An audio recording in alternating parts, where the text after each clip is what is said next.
আসসালামু আলাইকুম। আমি তাহনি কাইয়ুম কনক পড়ালেখা করতেছি রুয়েটের মেকানিক্যাল ইঞ্জিনিয়ারিং ডিপার্টমেন্টের দ্বিতীয় বর্ষ। তো আজকে আমরা আলোচনা করব হায়ার অর্ডারের টাইপ নাম্বার 4। তো টাইপ নাম্বার 4-এ দেখো যে আমাদের যে রাইট সাইডে ইকুয়েশনের রাইট সাইডে যে ফাংশনটা থাকবে এক্স, সেটা যদি e⁴ ইন্টু ভি আকারে হয়।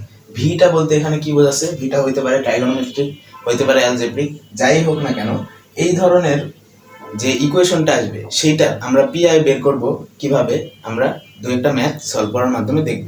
তো ফার্স্টে মনে রাখবা যে রুলসটা হচ্ছে x is equal two e⁴x into V. এই ভিটা হচ্ছে সাইন এক্স কস এক্স অথবা এক্স এক্স স্কোয়ার এই জাতীয় থাকলে তখন আমার এই রুলটা অ্যাপ্লিকেবল হবে। তো আমি কিছু ম্যাথ নিব, তারপরে একে একে বোঝাবো যে এই ম্যাথগুলো কিভাবে সলভ করতে হয়।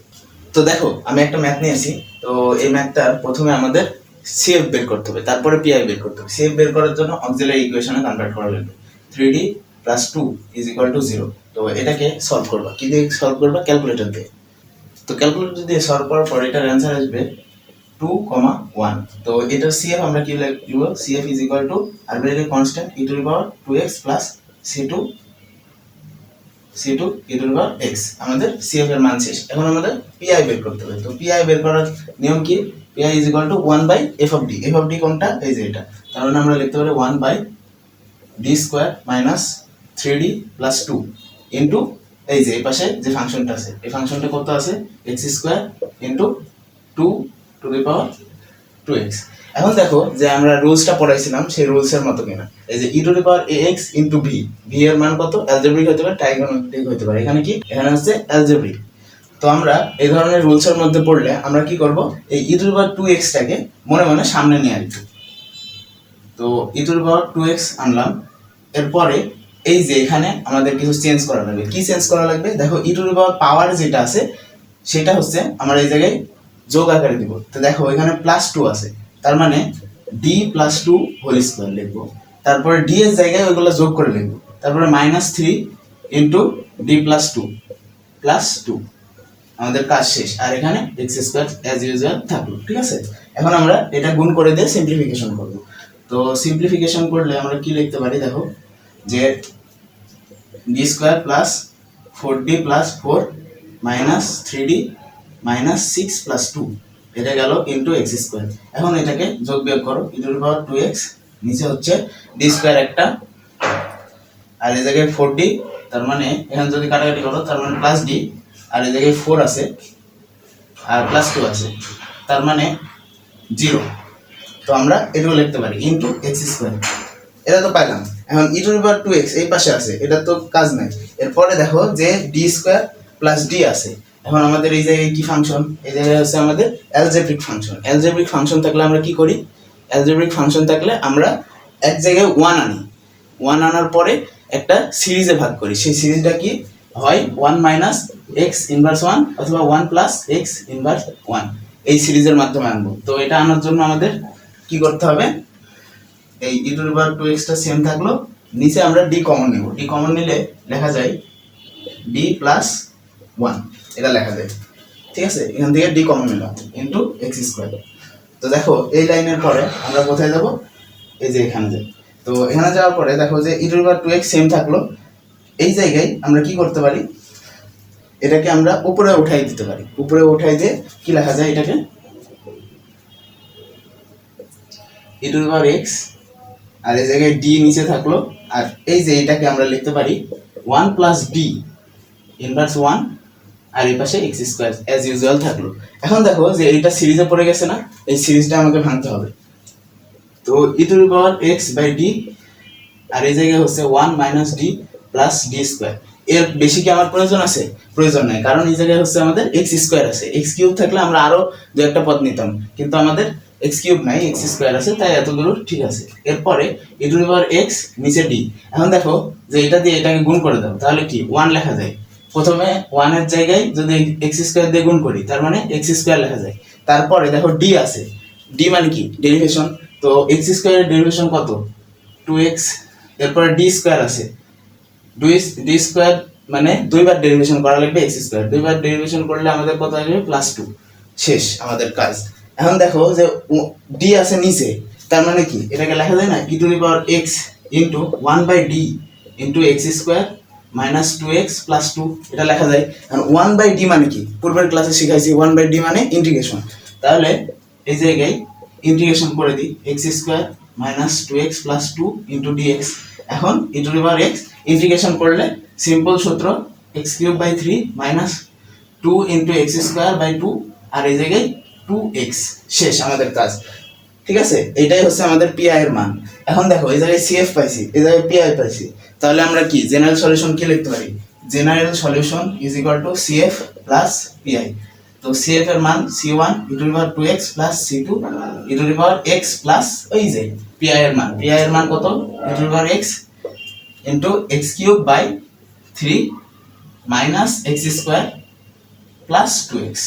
এই হচ্ছে আমাদের অ্যানসার, জেনারেল সলিউশন। তো এই ছিল আমাদের এক নাম্বার কোশ্চেন। আরো একটা কোশ্চেন নিয়ে আমরা প্র্যাকটিস করব।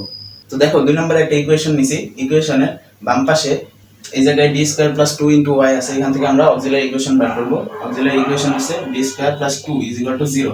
তো এটা সমাধান করলে ডি এর মান পাবা plus minus two y. Calculator দিয়ে দেখো,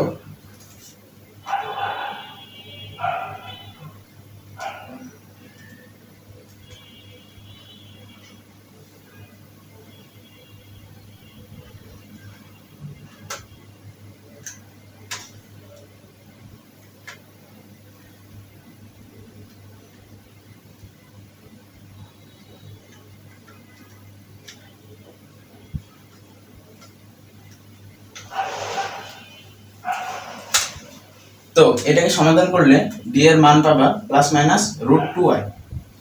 তো এই জায়গায় দেখো যে আমাদের কি এ আলফা এর মান কত? আলফা এর মান জিরো আর বিটা এর মান রুট টু।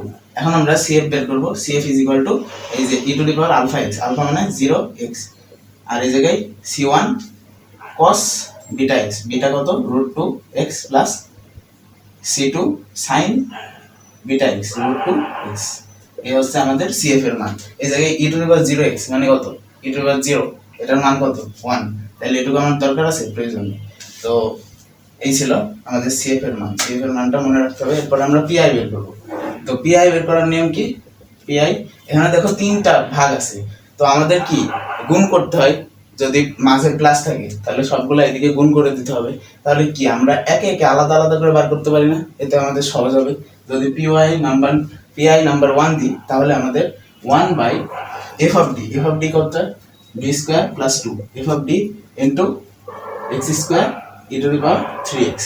ঠিক আছে, তো দেখো যে এটাকে আমরা কি করতে পারি, এই E to the power three X আছে এটাকে সামনে আনতে পারি। E to the power three X one by এই যে D plus three whole square plus two, আর এই জায়গায় এক্স স্কোয়ার থাকলো। তো এখানে কি লিখতে পারি? E to the power three X কে উপরে রাখতে পারি, আর নিচে এ প্লাস বি হোল স্কোয়ারের সূত্র, যেমন A square plus six D plus nine plus two into X square. তারপরে E to the power three X আর D square plus six D নয় আর দুই 11 11 ইন্টু এক্স স্কোয়ার। এখন দেখো এটা একটা অ্যালজেব্রিক ফাংশন, তাহলে আমরা কি করতে পারি? এক পাশে ওয়ান আনতে হবে। তাহলে E to the power three X যদি আমরা 11 কমন নিই তাহলে ওয়ান প্লাস সিক্স ডি, অথবা তোমরা একটা কাজ করতে পারো, এটাকে ডি স্কোয়ারকে আগে রাখো, D square plus six D by 11 এটা করতে পারো, করার পরে এক্স স্কোয়ার। এখন দেখো যে এটা নিচে আছে, এটাকে উপরে উঠাই দিলে আমরা কি লিখতে পারি? এটা মুছে দিলাম, মুছলে এখান থেকে আমরা যাইতে পারি, লিখতে পারি E to the power three X by 11, আর এটাকে উপরে উঠাই দিলে কি লেখা যায়?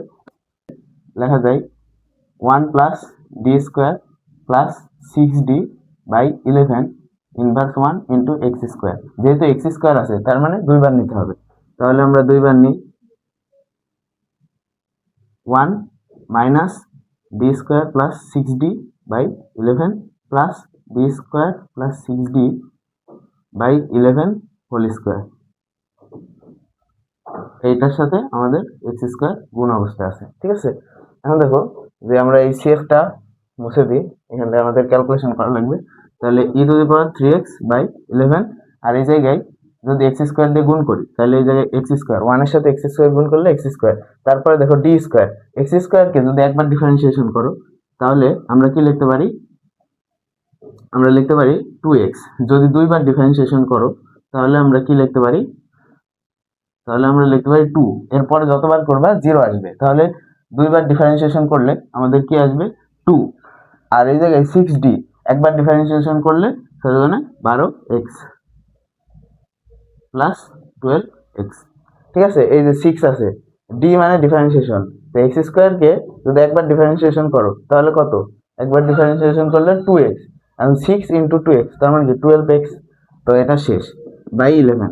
এরপরে দেখো যে d স্কয়ার তার উপর স্কয়ার মানে 4বার ডিফারেন্সিয়েশন মানে কত, x স্কয়ার 4বার ডিফারেন্সিয়েশন নিঃসন্দেহে 0। এরপরে দেখো 6 তার উপর স্কয়ার, তার আগে কি আছে আমাদের কিন্তু 3বার ডিফারেন্সিয়েশন হবে, কেননা a প্লাস বি হোল স্কয়ারের সূত্র প্রয়োগ করতে হবে, তার মানে a স্কয়ার মানে d টু দি পাওয়ার 4, তারপরে কি এই যে 6d আর একটা d, তার মানে এই জায়গায় 0 হবে, ওইটার দরকার নাই, মাঝখানে যে পদটা সেটা 0 হবে। কিন্তু আমরা যদি 3 নম্বর পদ নিই তার মানে 6d হোল স্কয়ার মানে কত 12d স্কয়ার। এখন দেখো 12 প্লাস 6d স্কয়ার মানে কত, 6 এর স্কয়ার মানে 36 আর d স্কয়ার মানে x স্কয়ার দুইবার ডিফারেন্সিয়েশন মানে কত 2, 36 ইন্টু 2 বাই 11 এর স্কয়ার মানে 11 এর স্কয়ার মানে 121। এই হচ্ছে আমাদের গুণ করে দিলাম। এখন আমরা সিম্পলি ক্যালকুলেশন করব, ক্যালকুলেশন করলে e to the power 3x by 11 এই জায়গায় x স্কয়ার। এখন যদি তোমরা ক্যালকুলেশন করো তাহলে এখানে পাবা কি -2 বাই 11 মাইনাস 12x বাই 11, আর এই জায়গায় 36 ইন্টু 2 বাই 6 দুগুণে 12, 2 হাতে 1, 3 দুগুণে 6 আর 1 72 বাই 121। এই হচ্ছে আমাদের পিআই এর মান। কোন টুকের পিআই এর মান, এই টুকের পিআই। এখন আমরা কি পিআই 2 মানে এইটার পিআই বের করব, তো এইটার পিআই কত হবে, এইটার পিআই মানে পিআই 2 যেটা হবে সেটা হচ্ছে 1 by F of d. F of D কত, d square plus 2 into e to the power x. এটা তার মানে এই যে এখানে কত 1 আছে, ই এর পাওয়ার এ এক্স, তার মানে এই জায়গায় কত 1 আছে, যদি 1 বসাই তাহলে 1 square plus 2 into e to the power x, তার মানে e to the power x by 3। এই হচ্ছে পিআই 2। এখন দেখো এই যে মাইনাস কস 2x এটারও তো পিআই লাগবে, তার মানে এটা হচ্ছে pi 3, 1 by D square plus 2 into minus cos of 2x। ঠিক আছে, এখন দেখো যে আমরা কি পড়ছিলাম ট্রাইগোনোমেট্রিক ফাংশনের যে এ থাকবে সেটা D square is equal to minus a square বসাতে হবে, তার মানে 1 by minus 2 square plus 2 into minus cos 2x। ঠিক আছে, এখন মাইনাস 2 স্কয়ার আর এই জায়গায় মাইনাস 2, তার মানে কত হচ্ছে এই জায়গায় আমাদের, এই জায়গায় মাইনাস 1 বাই 2 আর এই জায়গায় মাইনাস কস 2x, তার মানে এটাকে আমরা লিখতে পারি 1 বাই 2 কস 2x। এখন দেখো পিআই 2 পাইছি, পিআই 3 পাইছি, পিআই 1 পাইছি, এখন তিনটাকে যোগ করব আর সিএফ যেটা প্রথমে পাইছিলাম সেটার সাথে যোগ করব, তাহলে আমাদের কি পাওয়া যাবে, জেনারেল সলিউশন। ঠিক আছে, এই জেনারেল সলিউশনের জন্য এই যে তিনটা আমরা আলাদা আলাদা করে বের করছি, একবারে করলে অনেক প্রশস্ত জায়গা লাগতো, তো ওই জায়গাটা আমার বোর্ডে ছিল না, তাই আলাদা আলাদা করে করলাম। ঠিক আছে, লাস্টে সবগুলা যোগ করে দিলে আমাদের জিএস বের হয়ে যাবে, জেনারেল সলিউশন।